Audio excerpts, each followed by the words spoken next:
মন যত গন্ডলে থাকবে ততই তার সিদ্ধ দেহ তাড়াতাড়ি প্রাপ্ত হবে। দেখুন আমাদের সাধন ভজনে যে সিদ্ধি লাভের যে বিষয়টা, সিদ্ধি লাভ করলে মানুষের কি হয়, সে কি আর ভ্রষ্ট হবে না? বলছে না, ভ্রষ্ট হয়ে যাবে। সাধন ভজন করে সিদ্ধি লাভ করলেও সেই ব্যক্তির ভ্রষ্ট হওয়ার সম্ভাবনা আছে। আমরা মাঝে মাঝে বলি না যে অমুকে সিদ্ধি লাভ করে ফেলেছে, কিন্তু এখন ভাগবত বলছে যে সিদ্ধি লাভ করলেও মানুষ ভ্রষ্ট হতে পারে। তাহলে কি করতে হবে? বলছে সিদ্ধ দেহ তাহাকে অর্জন করতে হবে। তাহলে আমাদের অর্জন করতে হবে সিদ্ধ দেহ। সিদ্ধ দেহটা কি?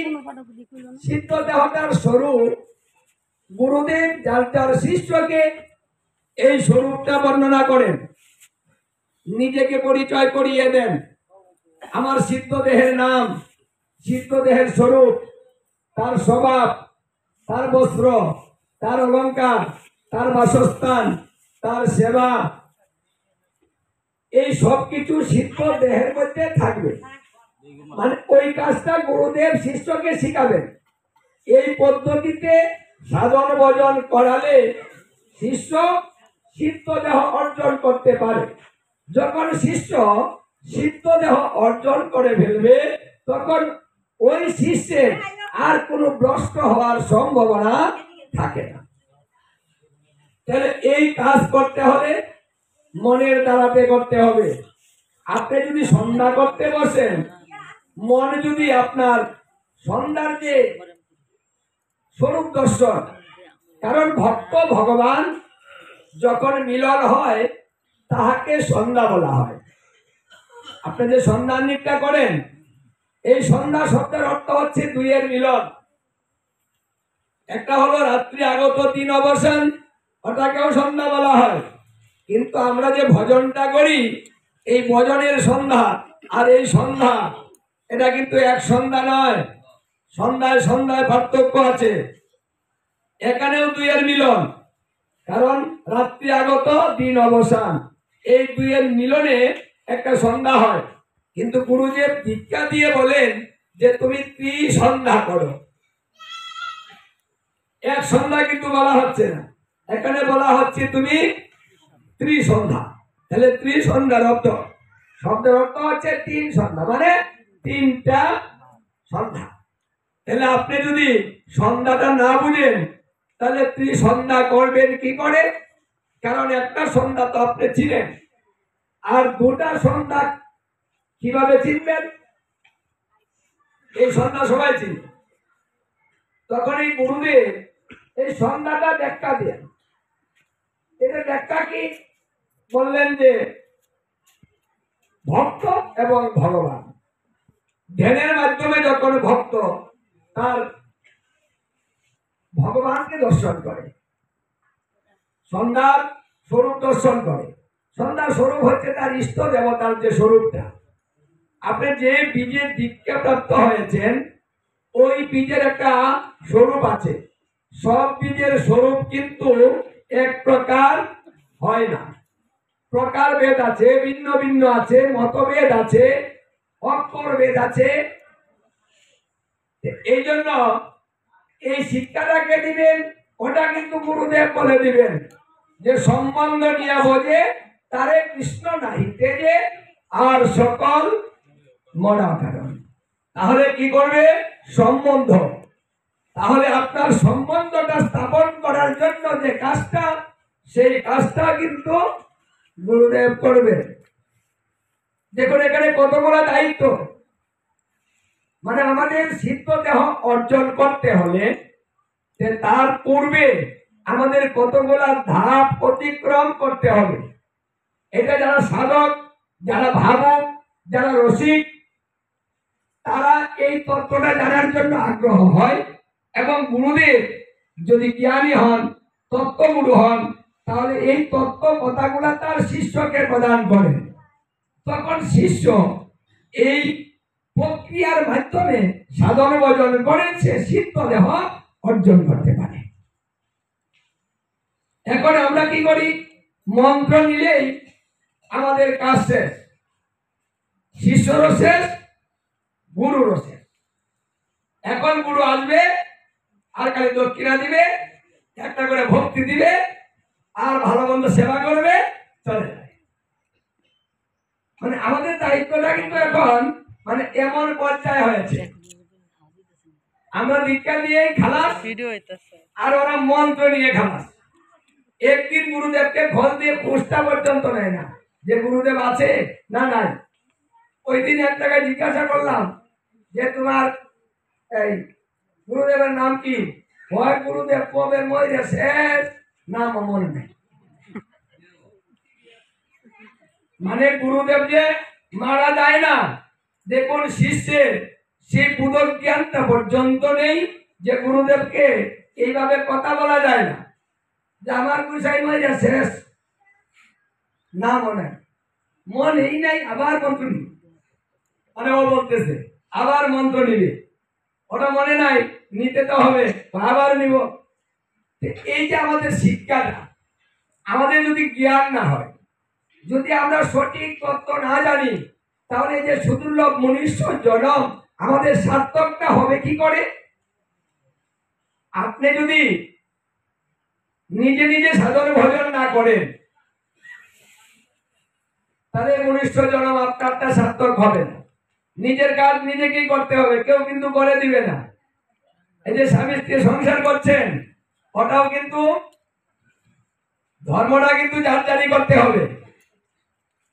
কারণ আমরা একা যাব, একা, সঙ্গের সাথী কিন্তু আমাদের নেই। এই জন্য আমাদের ভজন পদ্ধতিটাই ভালো করে শিখতে হবে যে আমার মনুষ্য জনম সার্থকতা আসবে তখন যখন আমি এই দেহটাকে সিদ্ধ দেহে উত্তীর্ণ করতে পারবো।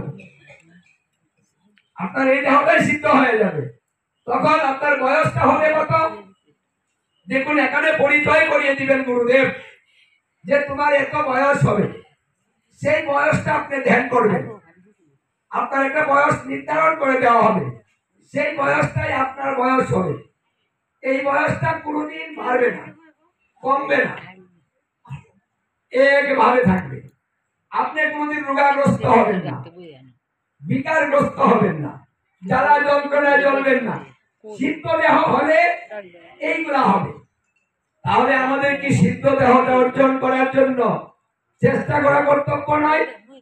আমরা শুধু আসবো আর যাবো, শুধু পাঠ শুনবো, এখান থেকে কিছুই নিব না।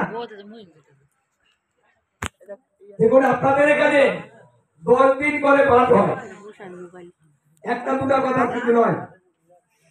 এটা সব মন্দিরে হয় না, সব জায়গাতেও হয় না। বড় জোর একদিন পাঠ অধিবাস, অথবা অধিবাসের দিনে পাঠ অধিবাস। মানে পাঠের গুরুত্ব নেই, কিন্তু আপনাদের গোপাল দিতে কিন্তু পাঠের গুরুত্ব, এই 2500 অঞ্চলে পাঠের গুরুত্ব কিন্তু অনেক। তাহলে আপনাদের এখানে অনেক পাঠক আছে। মন্ত্র মুক্তাবলী গ্রন্থে বলছে শুদ্ধ ভক্তের মুখ নিঃসৃত বাণী যদি কেউ পালন করে, তাহলে সেই ব্যক্তি কখনো নরকে যাবে না। পাঠক যারা আছে তারা তো শুদ্ধাচারী, যে তাদের মুখ নিঃসৃত বাণী আপনারা শ্রবণ করছেন। এটা কিন্তু একটা দুটা নয়, অসংখ্য। এই যে অসংখ্য সাধুগুরু বৈষ্ণবের সঙ্গ এবং তাদের মুখ নিঃসৃত বাণী এবং তাদের দর্শন, এটাও কিন্তু সর্বপূর্ণ দ্বারাতে কখনোই সম্ভব নয়। আপনারা যারা এখানে জন্ম নিয়েছেন, যারা এখানে বসবাস করছেন, তাদের জীবনটা কিন্তু ধন্য। কারণ এমন একটা সুন্দর জায়গায় জন্ম নিয়েছেন যে অসংখ্য সাধুগুরু বৈষ্ণব এসে আপনাদের দর্শন দেয়, আপনারা দর্শন করেন। অসংখ্য সাধুগুরু বৈষ্ণবের মুখ নিঃসৃত বাণী আপনারা শ্রবণ করেন। এটা হলো কৃপা, এটা কলিকালের সুযোগ। কারণ আপনার পাপ বিনষ্ট হওয়ার সহজ পন্থা সাধুগুরু বৈষ্ণব দর্শন, সহজ পন্থা, যেটা কোনো যুগে হয় নাই। কোনো কালে হয় নাই, কোনো মনন্তরে হয় নাই, কোনো গল্পে হয় নাই। এই পন্থা কিন্তু হয় নাই যে আপনি দর্শন করবেন আর আপনার পাপটা চলে যাবে। এত সুন্দর সুযোগ কিন্তু কেউ পায়নি, এই সুযোগটা কিন্তু আমরাই পেয়েছি। এই জন্য আমাদেরকেই বলা হয় শ্রেষ্ঠ জনক। কলিকালের মানুষ শ্রেষ্ঠ, এবং কলিকালের যারা 10,000 বৎসরের ভিতরে জন্ম নিবে তারাই হবে ভাগ্যবান, ভাগ্যবতী বেশি। 10,000 বৎসর যখন অতিক্রম হয়ে যাবে তখন মানুষের ধর্ম আস্তে আস্তে কমের দিকে চলে যাবে। সাধুগুরু বৈষ্ণব ঘরে ঘরে হবে, ওটা বাড়বে, কিন্তু সেখানে বন্ধ এবং প্রতারণায় ভরে যাবে। বেশ থাকবে কিন্তু মন থাকবে না। বেশে আপনি বুঝতে পারবেন না সে কি, সে বৈষ্ণব মহাত্মা, বোঝার কোনো উপায় নেই। এত সুন্দর একটা ভেষ থাকবে কিন্তু তার ভিতরের যে মনটা সেটা হবে বিক্রিয়া। এই জন্য ওই সব সাধুগুরু বৈষ্ণবের সঙ্গ করে মানুষ অধপতন হবে। এই 10,000 বৎসর পরে যারা জন্ম নিবে তাদের ধর্ম করতে কষ্ট হবে, কারণ দিন যত গড়াবে আমাদের ঝামেলা তত বাড়বে, বৈষম্য বাড়বে, ভগবান বাড়বে, মতভেদ বাড়বে। আমাদের যদি ভগবান বাড়তে থাকে, এখনই তো কত ভগবান, সামনে কিন্তু আরো কিছু নতুন ভগবান আসবে। এই নতুন নতুন ভগবানের মধ্যে আসল ভগবানটা খুঁজে বের করাটা কিন্তু একটা কঠিন ব্যাপার হয়ে দাঁড়াবে। সকলেই বুঝতে পারবে না, একমাত্র যারা সূক্ষ্ম জ্ঞানী তারা সঠিক ভগবানের খোঁজ করবে, তারা সঠিক রাস্তায় থাকবে, সঠিক ভজনা করবে। আর বেশিরভাগ মানুষগুলাই নকল ভগবানের দিকে ছুটবে।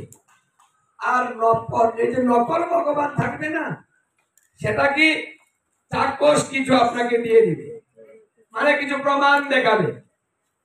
আর মানুষ লুবের বশীভূতি হয়ে ওই রাস্তায় ছুটবে। কারণ মানুষ যত দিন যাবে মানুষের মন তত বিচলিত হবে, যত দিন যাবে তত কামনা বাসনা বাড়বে। আমাদের তো এখনই অনেক কামনা বাসনা, এটা আরো বাড়বে। মানে কলিকাল যত গণায়িত হবে মানুষের কামনা বাসনা সেইভাবেই বাড়বে। এমন একদিন আসতেছে যে আমাদের মনে কামনা বাসনা ছাড়া অন্য কিছু ভাষা বাঁচতে পারবে না। মানে এত আমরা কামনা বাসনায় জর্জরিত হয়ে যাব। তখন দেখবো যে ভগবান আমাকে নগদ কিছু দিবে, আমি সেই ভগবানকেই বুঝবো।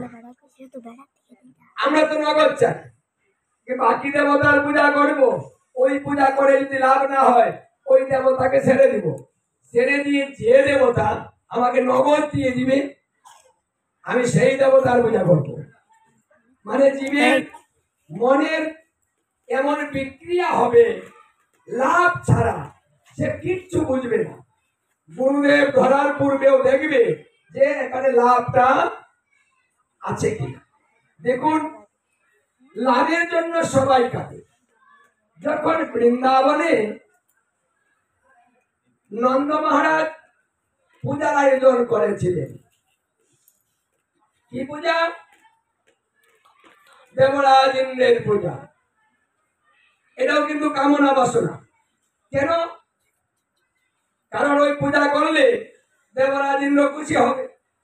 দেবরাজ ইন্দ্র খুশি হয়ে তিনি বৃষ্টি দিবেন, সেই বৃষ্টিতে ফসল ভালো হবে, ঘাস হবে, আর সেই ঘাস দুবৎস সেই ঘাস খাবে, আর আমাদের গাভীগুলো তাজা হবে, দুধ ভালো দিবে।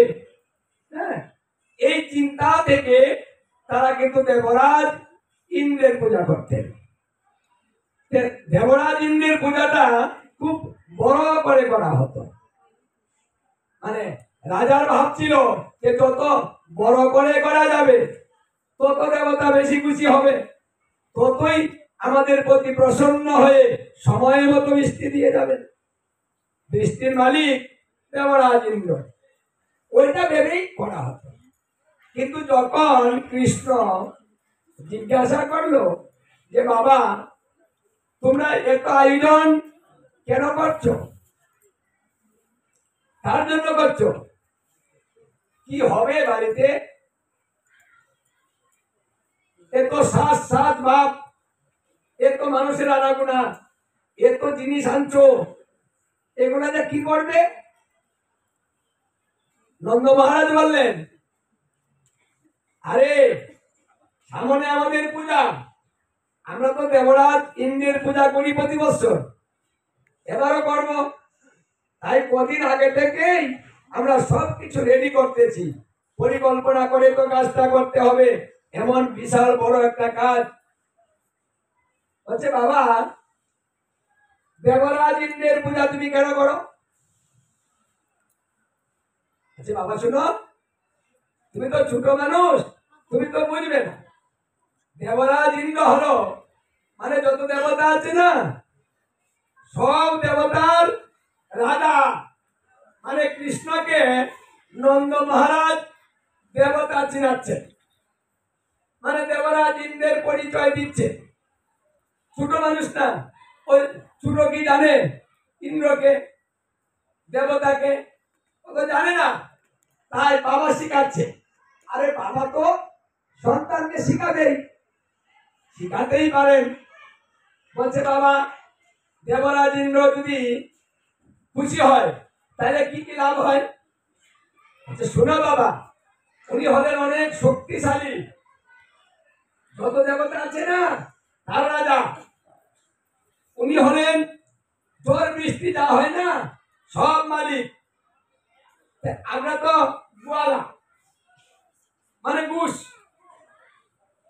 আমাদের প্রধান ব্যবসা হচ্ছে কি গু পালন মানে গরু পালা, এটা হলো মূল ব্যবসা আমাদের।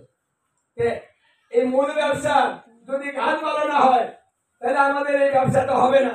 তাই দেবরাজ ইন্দ্রের পূজা করছি, তিনি প্রসন্ন হয়ে যথাসময়ে বৃষ্টি দিবে, আর আমরা সেই বৃষ্টি থেকে ফসল পাবো, গাছ পাবো, আর আমাদের ব্যবসাটা ভালো। ও এই জন্য।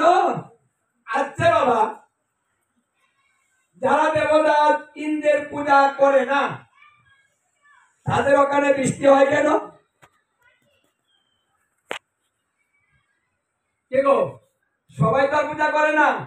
আরে তুমি রাজা, তুমি করছো তাই না? নন্দ মহারাজ করছে, সবাই তো ইন্দ্রের পূজা করেন, আমরা করি? আমরাও তো করি না।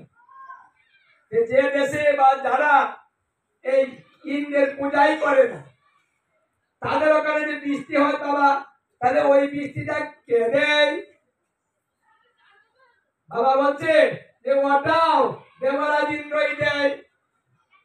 আচ্ছা বাবা, যদি পূজা না করলেও বৃষ্টি দেয় তাহলে পূজার জন্য মানে বৃষ্টির জন্য পূজা করতে হবে কেন? দেখো তুমি কিন্তু দেবরাজ ইন্দ্রের বিপক্ষে কথা বলছো, তুমি দেবরাজ ইন্দ্রের সম্বন্ধে কিছু জানো না।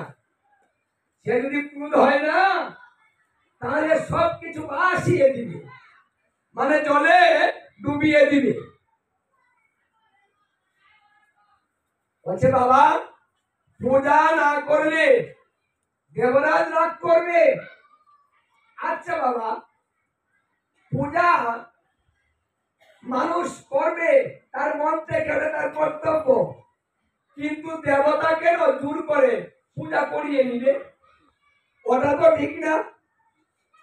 মানে পূজা করিয়ে নেওয়া তো আর এই দেবতাদের কার্য না, এটা যার যা ভালো লাগে সে তার পূজা করবে, হতেই পারে সেটা, কিন্তু না করলে রাগ করবে। ও বাবা, এত রাগী দেবতার পূজা করবো কেন?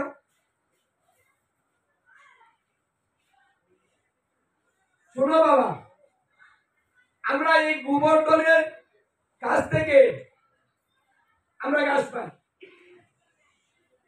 আমরা এখানে সবসময় গো পালন করি, তাহলে দেবরাজ পূজা না করে যদি গোবর্ধনের পূজা করি তাহলে তো গাছটা মনে হয় আরো ভালো হবে। ওই গোবর্ধন খুশি হবে, খুশি হয়ে সুন্দর সুন্দর গাছ দিবে আর আমাদের গোপালন সুন্দর হবে। ও বাবা, এটা কেমন হয়? বলছে দেখো কোথায় গোবর্ধন আর কোথায় হলো দেবরাজ ইন্দ্র। হ্যাঁ, বলছে না বাবা, তুমি আমার কথাটা এক বছর মানো। তুমি তো অনেক বছর ধরে করে আসছো, এবার আমার কথা মেনে তুমি গোবর্ধনের পূজা করে দেখো তো। যদি তোমার লস হয় আমি আমি দায়িত্ব নিলাম বাবা, তোমার কোনো ক্ষতি হবে না এবং গোবর্ধন সাক্ষাৎ পূজা গ্রহণ করবে, এটা আমার বিশ্বাস। দেখুন উনি যে কথাগুলো বলছেন, ছোট বালক, তার বয়স ছিল তখন 7 বছর। তাহলে দেবরাজ ইন্দ্র কিন্তু কামনা বাসনা থেকেই এই দেবরাজ ইন্দ্রের পূজাটা তিনি করতেন। এখন শ্রীকৃষ্ণ জগৎকে শিক্ষা দেওয়ার জন্য তিনি নন্দ মহারাজের পূজাটাকে করালেন নিজের বুদ্ধি দিয়ে। দেখুন বুদ্ধি, ছোট মানুষ, সে বলছে আমি তোমাকে রক্ষা করব, দেবরাজ ইন্দ্র কিচ্ছু করতে পারবে না, তুমি নিশ্চিন্তে থাকো বাবা, আমার কথা মানো, এবার তুমি গোবর্ধনের পূজাটাই করো। দেবরাজ ইন্দ্র কিন্তু রাগ করেছিলেন, এত বড় স্পর্ধা, আমার পূজা না করে গোবর্ধনের পূজা করবে, আমি বৃন্দাবন ধ্বংস করে দিব। দেখুন অহংকার মানুষকে পতন করে দেয়, অহংকার দেবতাকে পর্যন্ত পতন করে দেয়। অহংকার যেই করবে তারই পতন হবে। এই যে দেবরাজ ইন্দ্রের হুঙ্কার যে আমি বৃন্দাবন ভাসিয়ে দিব, মানে এমন বৃষ্টি দিব সেটা হবে প্রলয়কালীন বৃষ্টি, মানে প্রলয় যখন হবে দেবরাজ ইন্দ্র যে বৃষ্টিটা দিবেন সেই বৃষ্টিটা আমি বৃন্দাবনে দিব। ওই প্রলয়ের বৃষ্টি যদি আমি বৃন্দাবনে দেই তাহলে বৃন্দাবন তলিয়ে যাবে, দেখি তোমার কৃষ্ণ তোমাকে কি করে রক্ষা করে। এটা কিন্তু দেবরাজ ইন্দ্রের নিজের পাওয়ারটা দেখাচ্ছে, আর কৃষ্ণ বলছে আমি রক্ষা করব। ছোট্ট কথা, কিন্তু বাবা কৃষ্ণকে বিশ্বাস করতেন। কেন করতেন? কৃষ্ণের যে লীলাবিলাস, ছোট থেকেই তার যে কাজ, এই কাজ দেখে তো সবাই অবাক।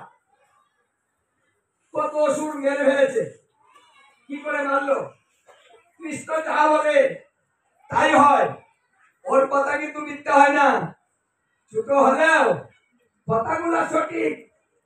এদিক থেকে বাবা কিন্তু সন্তানকে খুব বিশ্বাস করতেন যে না না, আমার ছেলে ছোট হতে পারে কিন্তু তার বুদ্ধি অনেক, অনেক জ্ঞান, তার যুক্তির সামনে দাঁড়ানো যায় না, এত সুন্দর সুন্দর যুক্তি সে দিতে পারে। তাই আমার এই সন্তানের কথা মেনে আমি অবশ্যই এই গোবর্ধনের পূজা, এই জন্য তিনি সিদ্ধান্ত নিয়েছিলেন গোবর্ধনের পূজা করবেন। গোবর্ধন হচ্ছে 21 কিলোমিটার, মানে যেখানে পূজাটা করা হচ্ছে সেই গোবর্ধনের আকৃতিটা হচ্ছে 21 কিলোমিটার বড়। কি করা পূজাটা হবে কি করে? বলছে পূজা হবে, তুমি যে আয়োজন করেছো গোবর্ধন পর্বতের মতো সব আয়োজন একত্রে করে গোবর্ধন পর্বত বানাও, মানে পর্বত যেরকম হয় ঠিক সেরকম বানাবে।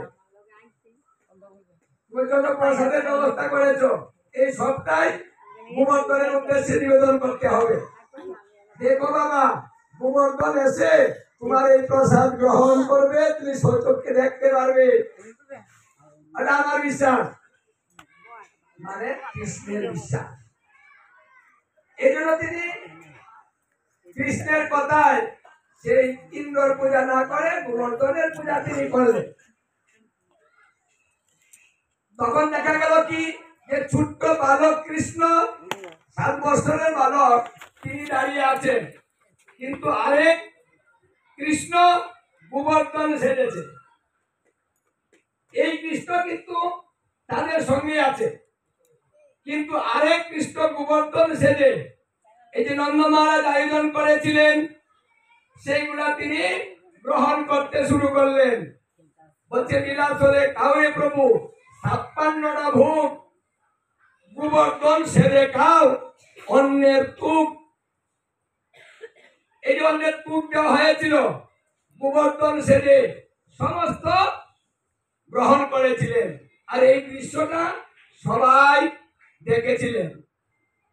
অদ্যবধি যারা বৃন্দাবনে যাবেন বা যারা বৃন্দাবনে গিয়েছেন বা যারা বৃন্দাবনে যাবেন তারা গোবর্ধন দেখেছেন। পায়ে হেঁটে পরিক্রমা করা হয়। গোবর্ধনের কৃপা অসংখ্য। এই গোবর্ধন পরিক্রমা করিলে সমস্ত ব্রহ্মাণ্ড পরিক্রমা হয়ে যায়। মানে এটার এত ক্রিয়া, এক ব্যক্তির কিডনি নাই, প্রতিদিন 2 বার পরিক্রমা করে। কি করে করে? এক বাবাজির পা গা হয়ে গিয়েছে, আমি দেখে এসেছি অবশ্যই। পায়ের মধ্যে কাপড় পেঁচিয়ে পেঁচিয়ে পাটাকে এত মোটা করে ফেলে, তারপরে পরিক্রমা শুরু করে। কি কষ্ট এদের, ওরা কেমন ভালোবাসে। আমরা তো সাহস পাই না, কিন্তু ওদেরকে দেখে আমার সাহস হয়ে গেল। কিন্তু আমার তো বাবা ভালো, আর আমি গাড়ি দিয়ে পরিক্রমা করলাম।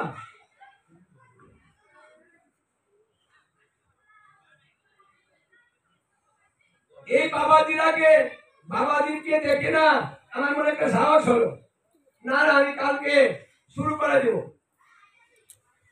ওরা কিভাবে ঘুরে, তারপরে শুয়ে শুয়ে সাতাঙ্গে শুয়ে শুয়ে এই 21 কিলোমিটার কি করে সম্ভব? যদি ভগবান ওদেরকে কৃপা না করবে এই কাজটা কি অত সহজ? এত সহজ না। কিন্তু ওরা কেমন ভালোবাসে, আর কি করে ও জুড়ে কাঁধে নয়ন জলে বৃন্দাবন মনে হয় ভিজিয়ে দিচ্ছে। হ্যাঁ, কারো সঙ্গে কোনো কথা বলে না। বৃন্দাবনে যাবে এত এত লোক হয়, কিন্তু কোলাহল নেই, কেউ কথা বলে না, যার যার ভাবে আছে। এটা তো ভাবের বস্তু। সে কাঁদছে তার মতো সে হাঁটছে, বা কেউ কাঁদছে কেঁদে কেঁদে গড়াগড়ি দিচ্ছে, গড়িয়ে গড়িয়ে পরিক্রমা করছে, হামাগুড়ি দিয়ে পরিক্রমা করছে। কি কষ্ট করছে ভগবানের জন্য। ওদের ভগবানের প্রতি ভালোবাসা দেখে এই গিরিরাজ গোবর্ধনকে কেমন ভালোবাসে। কারণ গিরিরাজ গোবর্ধন কিন্তু আর কেহ নন, তিনি সাক্ষাৎ শ্রীকৃষ্ণ। তিনি গোবর্ধন হয়ে এই গোবর্ধন পূজা গ্রহণ করেছিলেন। যে মুখ দিয়ে তিনি গ্রহণ করেছিলেন অদ্যবধি সেই মুখ আছে। সেই মুখটা আপনি এখনো গেলে দেখতে পারবেন, যে দিক দিয়ে তিনি আহার করেছিলেন। তাহলে 32 বছর ধরে 2টা কিডনি নষ্ট হয়েছে, তারা কি করে এখনো বেঁচে আছে? আমরা ভগবানের কে ভালোবাসি না, আর ভগবানকে ভালোবাসি না বিদায় ভগবানের শক্তি বুঝি না, কৃপাটা ভগবানের হয় না। আমাদের বিশ্বাসের অভাব। আমরা ভগবানকে ডাকি কিন্তু বিশ্বাস করে না। তারা কেমন ভালোবাসে, মানে ওদের ভালোবাসা দেখলে নিজের ভালোবাসা এমনি জাগ্রত হয়ে যায়। এ তো কাঁদে কিভাবে? আমরা তো কাঁদি কেউ মারা গেলে, আঘাত পেলে, আর ভগবানের জন্য এভাবে সারাদিন কাঁদে, এত কষ্ট করে। আর আমরা এত আরামে থাকি, বাসাতে থাকি, তারপরেও একবার ভগবানের কাছে বসার সুযোগটা পর্যন্ত পাই না। তাহলে ভগবান কাকে ভালোবাসবে? আমরা যদি ভগবানকে একটু সময় না দেই, তাহলে ভগবান কি করে আমাদেরকে সময় দিবে? বচনটা তো এমন নয় যে আপনাকে বলা হয়েছে যে তুমি সারাদিন পড়ে থাকো, অন্য কোনো কাজ করো না, শুধু তুমি আমার চিন্তা করো, আমার নাম নাও, আর সমস্ত কাজ তুমি ছেড়ে দাও। কলিজীবকে তো এমন আদেশ করা হয়নি। কলিজীবকে বলেছে তুমি কাজ করো, গৃহে থাকো, তুমি সংসার করো, সবাইকে নিয়ে থাকো, কিন্তু আমাকে ছেড়ো না। তোমার চিন্তার মধ্যে আমাকেও রেখো। কিন্তু আমরা এটাই পারি না। কেন বলতে পারি না যে সংসারটা তোমার প্রভু, এখানে আমার কিছু নেই, আমি তোমার দাস, আমি তোমার কর্মচারী, আমি তোমার কাজ করছি, এখানে আমার কোনো কৃতিত্ব নেই, সমস্ত কৃতিত্বই তোমার। এই কথাটা কি বলতে পারি না আমরা? আমরা কিন্তু এই কথাটাই বলতে পারি না। কিন্তু গোবিন্দকে ডাকছি যে হে গোবিন্দ, তুমি আমাকে রক্ষা করো, হে গোবিন্দ তুমি আমাকে বিপদ থেকে রক্ষা করো, তুমি আমাকে বিপদ দাও কেন? আমি সহ্য করতে পারি না। হে গোবিন্দ তুমি শান্তি দাও, আমাকে এই দাও সেই দাও। অথচ ভগবান বললেন যে ভক্ত আমাকে ভালোবাসে, যে ভক্ত আমার জন্য কাঁদে, যে ভক্ত আমাকে বিশ্বাস করে সমস্ত কিছু ছেড়ে দেয়, যে ভক্ত তার ভিতরে কিছু না রেখে আমাকে দিয়ে কাঙাল হয়ে যায়। কাঙাল তো সেই হয় যার কিচ্ছু থাকে না, আপন বলতে কিছু নাই, সমস্ত কিছু ভগবানের চরণে নিবেদন করে নিঃস্ব হয়ে যায়, আর সদা সর্বদা শুধু ভগবানকে নিয়ে ভাবে, সংসার করে, কিন্তু ভাবনাটা এই ভাবনার মধ্যে শুধু ভগবানকে রাখে। এক ফুটা নয়নের জল যদি ভক্তিপূত ভাবে আপনি কোনো ভাবে দিতে পারেন, এক ফুটা নয়ন জল দিয়ে আপনি গোবিন্দ কিনতেই পারেন। তিনি তো এই কথাটা সহজে বলে দিলেন। এ তো কথা তো নয়, এ তো ভজন তো করতে হয় না, বলছে ভক্তিপূত ভাবে তুমি দু ফোঁটা নয়নের জল আমাকে দাও, আমি সব কিছু সহ্য করতে পারি, কিন্তু ভক্তের নয়নের জলটা সহ্য করতে পারি না। ভাগবতে দশম স্কন্ধে তিনি বললেন, আমাকে যদি কেউ কিছু দেয় বিনিময়ে আমি তাকেও দিই, আমি কারো কাছে ঋণী থাকি না। কিন্তু যখন ভক্ত নয়নের জল দেয়, তখন ভগবান ভক্তের কাছে ঋণী হয়। কি দান দিবেন, কি দিয়ে সুদ করবেন, সুদ করার জিনিস খুঁজতে থাকেন, কিন্তু খুঁজে দেখেন যে ভক্তের নয়নের জলের মূল্য কোনো কিছু দিয়েই হয় না। তখন তিনি সিদ্ধান্ত নিলেন, আমাকে তো ঋণ শোধ করতে হবে, তাই আমি সেই ভক্তের কাছে বিক্রি হব যে ভক্তে আমাকে নয়নের জল দিবে। তাহলে এখানে ভগবান কিনাও তো সহজ।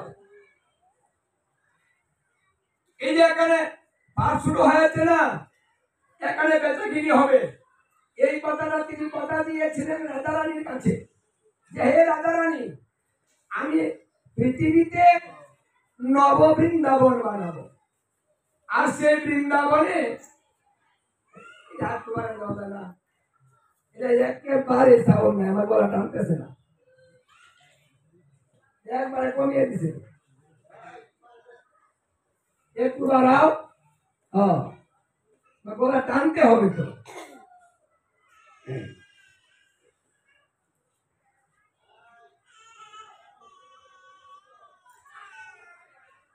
তাহলে এক ফোঁটা নয়ন জল, এক ফোঁটা নয়ন জলের কাছে ভগবান বিক্রি। কোন হাটে হবে? বললেন নব বৃন্দাবনে হবে। আমি পৃথিবীতে অসংখ্য নব বৃন্দাবন বানাবো, আর সেই বৃন্দাবনের মধ্যে আমি সদায় হয়ে উঠব, আমি সেখানে বিক্রি হয়ে যাব। রাধারানী প্রশ্ন করলেন, আচ্ছা প্রাণবল্লভ, তোমাকে কি দিয়ে কিনবে? সেই প্রশ্নের উত্তরে তিনি বলেছিলেন, ও রাধে, যদি এখানে বসে আমার কথা ভাবিতে ভাবিতে, নাম শ্রবণ করিতে করিতে যদি দুপুরটা নয়নের জল আমাকে দেয়, তোমাকে নিয়ে আমি সেই ভক্তের কাছে বিক্রি হয়ে যাব।